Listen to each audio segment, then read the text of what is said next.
Okay, hello, hello, hello. This is my, I guess, unprecedented fourth video this month. Unheard of. Professional YouTuber over here. Okay, so I posted, I guess, like 2 weeks ago, I posted a duo example video. Just one of my friends that knew that I had been doing duos and asked to see an example, so I figured, yeah, what the hell, we'll throw one up. Got a lot of views. I think it's like 700, so it seems like there's a good bit of interest in duo necks, especially with Fang now.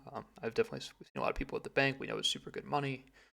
A lot of normies are doing it. A lot of irons are kind of getting back into it now.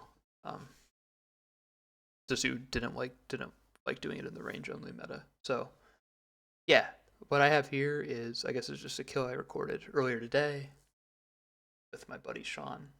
Um, yeah, it's not a perfect kill. There's actually quite a few mistakes in it, which I will point out as we go. But basically, I was just gonna kind of walk through the video, point out some stuff that I think some people who are doing duos will find helpful. Not going to explain super basic stuff about necks. I guess if that's what you need or that's what you're looking for, this is not the video for you. This is going to be kind of just pointing out some of the more um, slight optimizations, I guess you can do, stuff that's been working well for us. So important to note is that, so I have a ZCB on my account. Sean does not have one on his account. So because of that, in his setup, ACB with versus his Tebow with two pieces of Missouri is almost identical DPS. ACB is slightly higher, but we've determined that basically that higher DPS is not worth the two slots it takes for ACB, right? Because you have your ACB and you have your bolts. Um, so because he doesn't have those two slots, he has two more brews than I do, and effectively he has three more brews than I do, really, because over the course of a fight, I'll take about a bruise worth of damage from Ruby procs. So he has, yeah, effectively three bruise HP more than me. So because of that, we will have him tank next during both of the first two minions. So that's, I guess, why you'll see us do that. That's the rationale there. So as far as the setups go, I don't have Zerite Vambraces, Zerite Vambraces on this account. Unlucky, by the way. I'm like 4.5k charge or something. But if I had if I had the VAMs, I would probably take a glove switch. I would probably just add it as another switch to the setup. I don't think I would drop anything. I know quite a few people aren't running with melee legs right now, so we haven't done any like, definitive math to show that it's worthwhile. We've both really liked them, and they've worked well for us. Um, Kind of the rationale being that P1, P3, and P4 you take a lot of melee attacks while you're praying mage, so the much higher melee defense you get with the melee legs seems to reduce the amount of damage you take throughout the fight. And he has 12 legs, I have tacits, but both of us get a max hit from the legs as well. So it'd be good. I probably would take, yeah, I would add gloves to this. I don't know if I would do gloves instead of legs. It's probably a toss up. I mean, obviously the glove switch would be slightly higher DPS, but I like the consistency of legs. So I guess that's why we do that. Everything else in the setup should be pretty self explanatory. Um, with If it's a team with two ZCBs, I like taking my second super combat as a divine, just because there you do get, I guess, a little bit more DPS out of it throughout the fight, and the extra damage you take from it is offset by how much faster those kills usually are. So, but just here, it's such a small benefit you get from a divine that we'll just run with two regulars to avoid a little bit of extra damage. Um, 6 restore is absolutely overkill. So this is a slow kill. It's like 10, 15 or something like that. And I do absolutely no flicking, and I think I still end with 5 doses left. So super unnecessary. Every now and then, if you have a really bad kill, or like a lot of you get drained for some reason, you'll go into that sixth restore, and I hate prayer flicking, just the way I play. So I like having the extra one just to be safe, but very unnecessary. You could definitely drop it. So I guess that is probably all that I need to say before we get into it. Oh, I guess the reason that I'm going to be tanking the cough as well is that since I have ZCB and Sean doesn't, and we want to tank the cough on range gear to save a super combat dose, um, I want a ZCB spec anyway at the start of the fight, so it just makes sense for me to tank it. Eat the drain in range, and then when the drain is done, I'll switch to melee. So I guess I will start it. Get the spec right at the start, which is nice. Step under to start the stalling cycle. I'm just watching my boost. I know that when the range goes down to -7, that's when Drain is over, and then I'll switch to melee.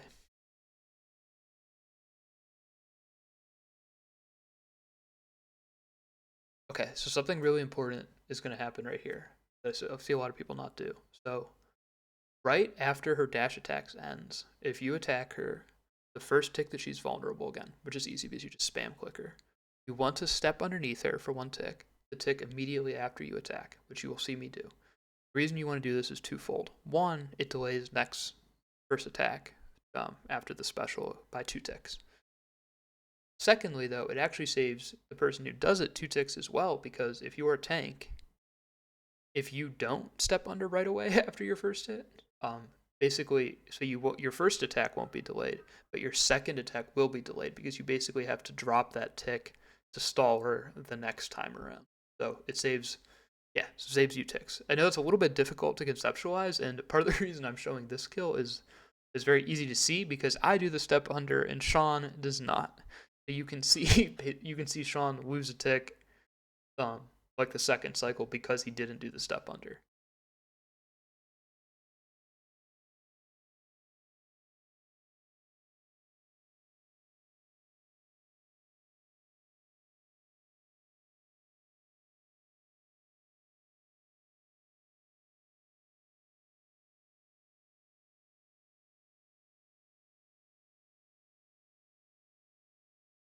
It's slightly unfortunate that I get the second cough.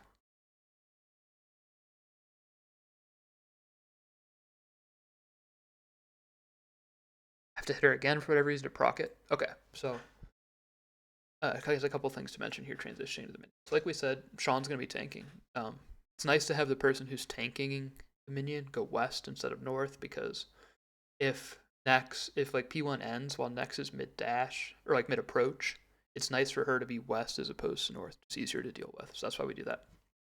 For most kills, I would just once I step out of range, I would just T-bow the mage. But in my setup with dragon arrows and then my melee gear, the DPS for the T-bow versus the Fang on just the first minion in particular, because the first minion's weak to stab, is like identical. But you get 2 advantages from melee. So the big one, is that you get to heal with Blood Fury. Secondly, is that the melee attack has no projectile delay, so if your attack is the one that ends the phase, you save a couple ticks there. So, but again, it's a very minor benefit, so I won't do it most kills, but I just wanted to show how you can do it. I guess it's not complicated, but just how I transition into the melee attack. So, as we're running up here, you can see next that Nex is doing the dash. The last person she looked at before doing the dash she looked at Sean. She wasn't looking at me. So she was targeting him. Since I know she was targeting him before the special, I'm safe to step out of range. She won't drag north. She won't be on me. She'll just be on Sean. So that is what is going on here. So that's why I immediately just step out of range when we get north. I know it's on Sean. And it is, so basically all I'm going to do for getting into melee range is I mark the 2 tiles. This is the one I'm going to be meleeing on. Then this is the one closest. There's a object on this tile in between. I'm just going to watch. As soon as I see Nex do an attack, I'm going to click to the next from the first mark tile to the second one. It's 2 ticks to path, and you won't be chancing target swap during that time. My turn, see your attack, run around. Yeah, not complicated, but that's how you do it.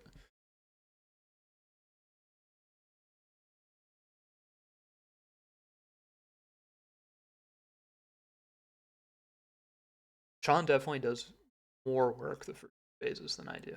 Does a good job of it in this. I actually make his life more difficult on P2, as you'll see.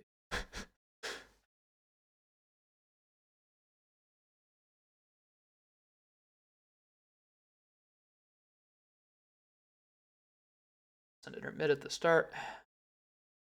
Always nice when you get started.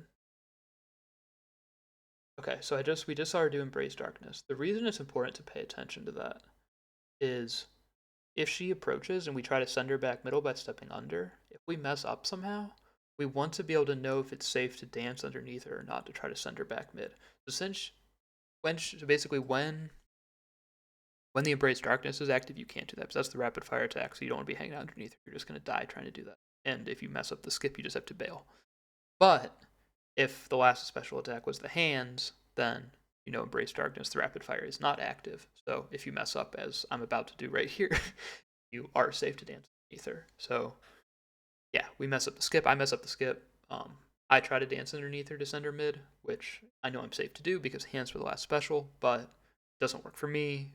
She swaps aggro to Sean, and then Sean ends up bailing me out. So yeah, Sean, yeah, Sean carried me this.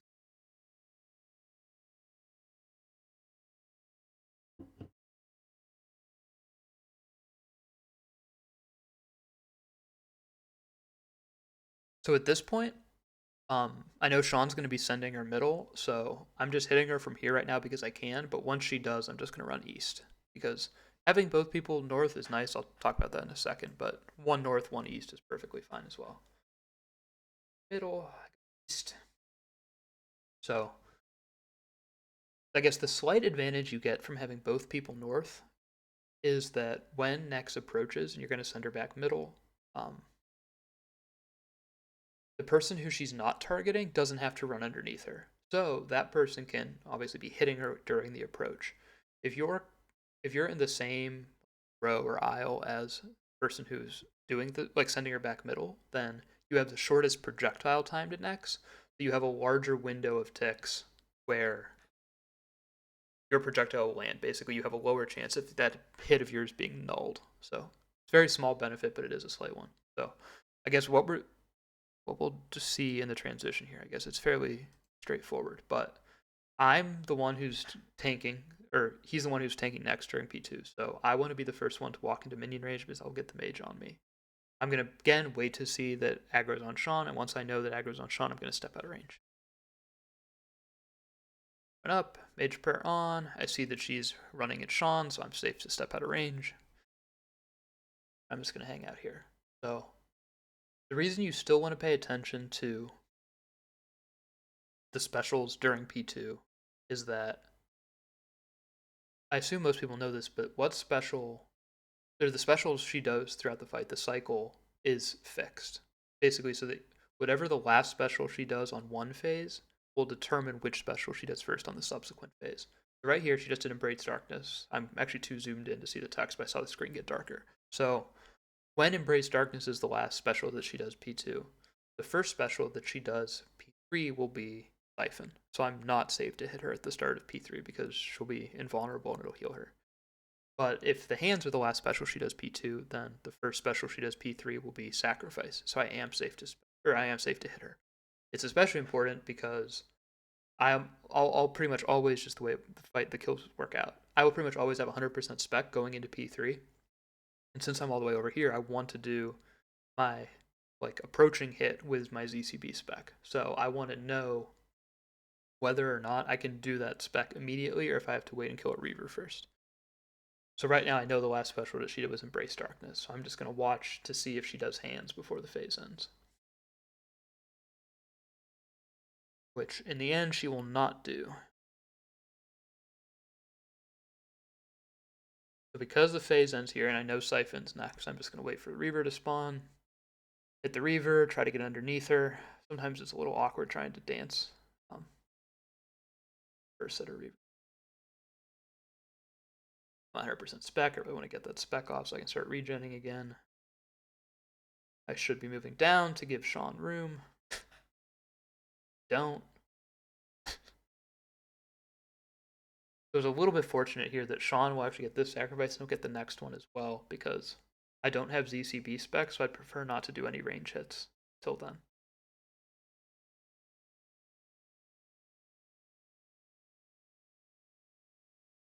Something important to point out here. Oh, do that. Okay, so she just did the blood sacrifice, so the next attack is going to be Siphon. When you're the one tanking, and Siphon's going to be the next special P3. What you want to do is you want to be attacking next the tick before she attacks you, which in practice that'll usually look like you attacking, like on the tick you drag out from underneath her, and then she hits you the next tick. The reason you want that to happen is one, well, I guess it's really the same thing, but it'll guarantee that your hit will go through before the Siphon null activates. So your hit will go through, and then second, it'll give you that full 4 ticks to switch into range and start attacking the Reaver. So just makes the transitions into Reavers much easier. So I recommend it. And you'll see that's what I'm about to do right here is I'll put myself onto the tick where I'm attacking 1 tick before her.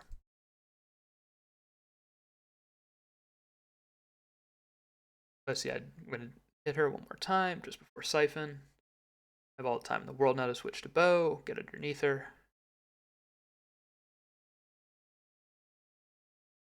Just dance her as much as you can. It's nice to not have her teleport.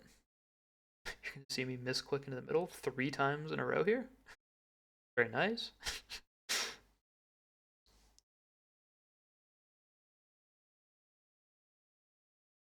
Sean gets tank again.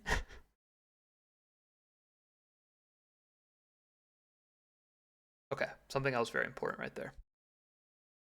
This wasn't the first time it happened in the kill, but first time I want to talk about it.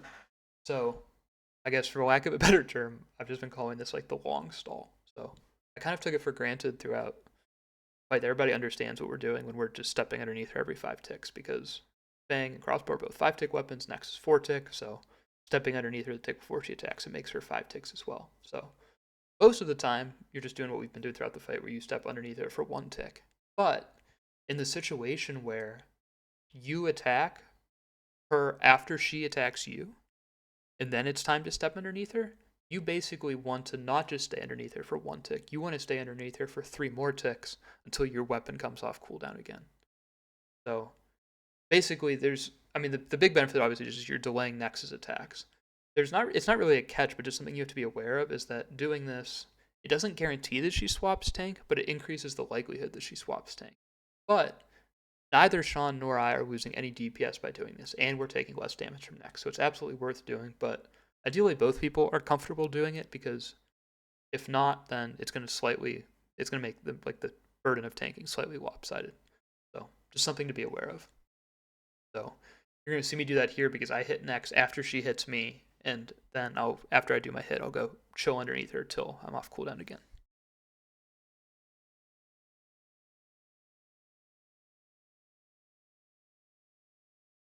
For a couple kills, I was just trying to kind of mentally keep track of how many times I was doing it in my head, and I feel like I got somewhere between 10 and 15 opportunities each fight to do it.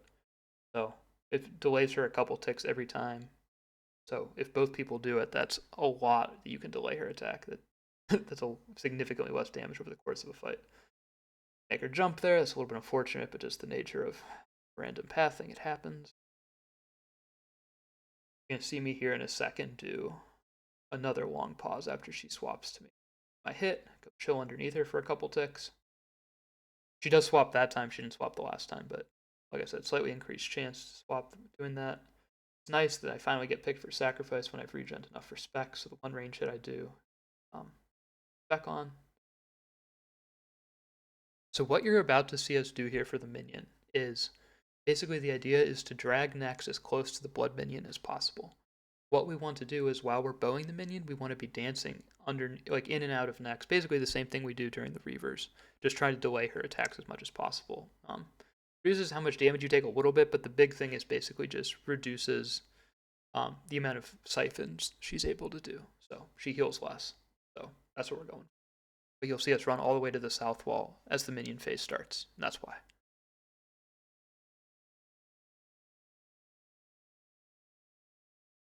Oh, so that looks like the video lagged there for a second. I guess we're okay.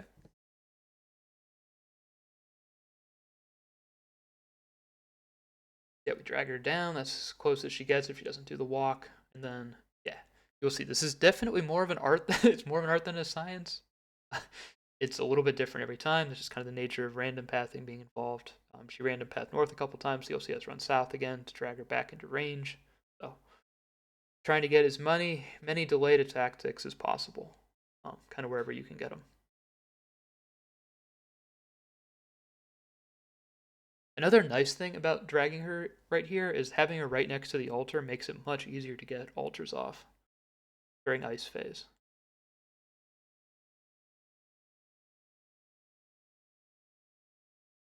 Right here you'll see me do a long pause and just, I guess this is again, I imagine pretty straightforward, but since you're just chilling underneath her while you're doing, like you're just waiting there and she's random pathing, you want to be kind of strategic in the tiles you pick to go stand on. So I'm going to stand right here in the middle. And the reason you're standing on, the reason I want to be in the middle here is that she can't random path east or west to get into range of me, right? So she can only go north south.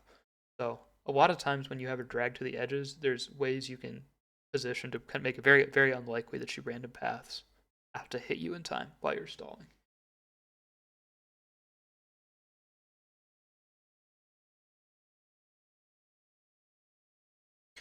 So since I was standing here on the corner, when like ideally, if I see that Sean has tank and it's about to be prison, I would go stand right here, one tile further north. That way I can just immediately free him the first tick.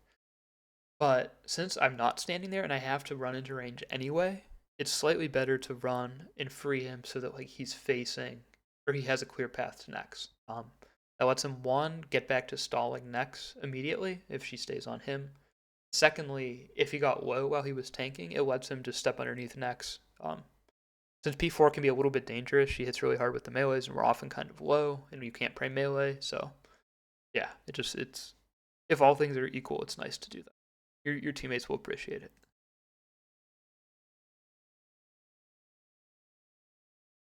Long pause there. I actually got it to one tick earlier than I needed to. So normally this is right where I would look to alter, but I'm healthier than usual, and I'm about to get spec anyway. So, but it's nice if possible to spec earlier into P4. That way, whenever you get a chance to alter, you'll get your spec back. So it's looking kind of bad, but I am fortunately able to get alter right here before we run. Because she did that melee attack on Sean, that's definitely not guaranteed to get that.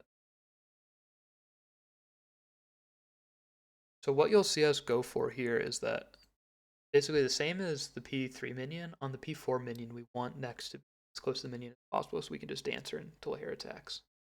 But it's a lot trickier on P4, mostly because the minion freezes you, stops you from moving. So it's a little bit harder to drag her reliably. So instead of dragging her like we did on Bloodface, we're going to just try to make her jump to us by being out of her range long. So Sean actually does a very nice job of that. Here, you'll see him run south after I free him. So this is like a little bit just kind of him making it work on the fly. Normally the easiest time to make her jump is whenever she does the contain, if she's in the middle, because then you can just step out of range while she's trapped. You're fine. So basically, again, Sean was just frozen there. It's always a little bit awkward trying to stall her here, just because the person who's tanking the minion can't always move, and if contain is next, they might not necessarily want to like move into a position where they might get frozen. So yeah, Sean wasn't able to stall her at all here, but I start stalling. And I know contain is next, but I'm not tanking the minion, so I'm fine. Okay, so the reason that Sean is telling me there that he has 4 brews is because on P5, since our highest DPS option is Fang and it gives us healing with Blood Fury, so we want to be fanging as much as possible. During the time where she prays melee, we're not going to stall her. So instead of making her 5 tick like normal, we'll just let her do attacks every 4 ticks. We won't move underneath her.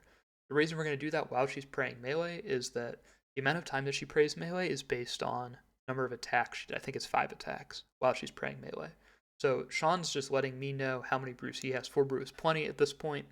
So we're not going to stall while she's praying melee. So if he was tight on supplies, if either of us were tight on supplies, like he tells me how many brews he has. If I'm low, I'll tell him we're going to stall, and if he's low, he'll tell me we're going to stall. So that's all we're communicating here. The amount that we wouldn't stall on, like I guess anything less than 3. I think 3 full, you're usually okay to not stall, but less than that, I would start stalling. I guess maybe it varies with comfort level, but that's what I would recommend. I do something bad here. I shouldn't stand within range of Sean because now I get frozen by the minion too, and now next is on me. I can't stall. So that was bad. I should have stayed out of range of Sean. What I did there though was good because so this minion is on Sean, so Sean might not be able to move. He might be frozen, and next is targeting me. So I want to move within 2 tiles of Sean, so that when I get hit by the cage like I do here, that he's able to reach me if he's frozen. Got some weird. I don't even know what those are called. Not a computer.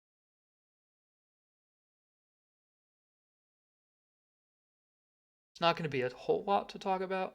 before. I guess you did just see I just took off my Torva body. The reason I'll do that, and I'll do that a couple times throughout, is just that reducing your defense bonus, like after Nex does 4 attacks on your partner, it just increases the likelihood that that Nex switches to you on the tick that she has the chance to switch. So you just want to get her to keep her switching as much as possible because it gives somebody a time to be taking less damage and heal back up when they need to, versus if she keeps doing like random stay on you one tank, then you can get very brewed down and your DPS goes to shit and you might have to lose a tactics by hiding underneath her to heal. So just taking like one piece of armor off. Ideally, I would take Tacitus off. It'd be slightly better than taking body off because it lowers or reduces my DPS loss. Weird double negative. I shouldn't have phrased it like that, but you know what I mean. Tacitus would have been slightly better, but that's why we're doing that, and you'll see me do that a couple times. Stalling underneath her for whatever reason. I shouldn't be doing that because she's praying melee. Yeah, I stop. I figured it out. I remember. Proud of myself.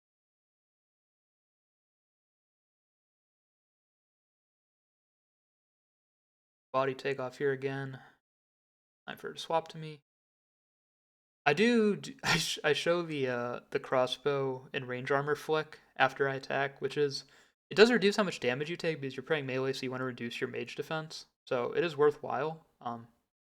I have so much brew; it's absolutely not necessary. But I really just wanted to like include it in the video if you wanted to see. So if you're extremely tight on brews, it can be nice to do that.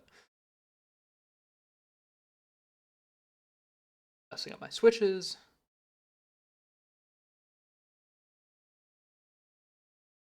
Not really a whole lot to it here at the end. So yeah, I guess I'll throw Fang Spect is once Nex is below 350 or so, it's no longer worth DCBing T-Bow instead, so I'll just use my spec on Fang. It's nice to I don't like to use if I had like only 25% spec at the end for whatever reason, I wouldn't Fang because then I wouldn't be full at the start of the next kill, but yeah, there it's worthwhile. So yeah, I guess that is it. I hopefully this would be helpful to some people.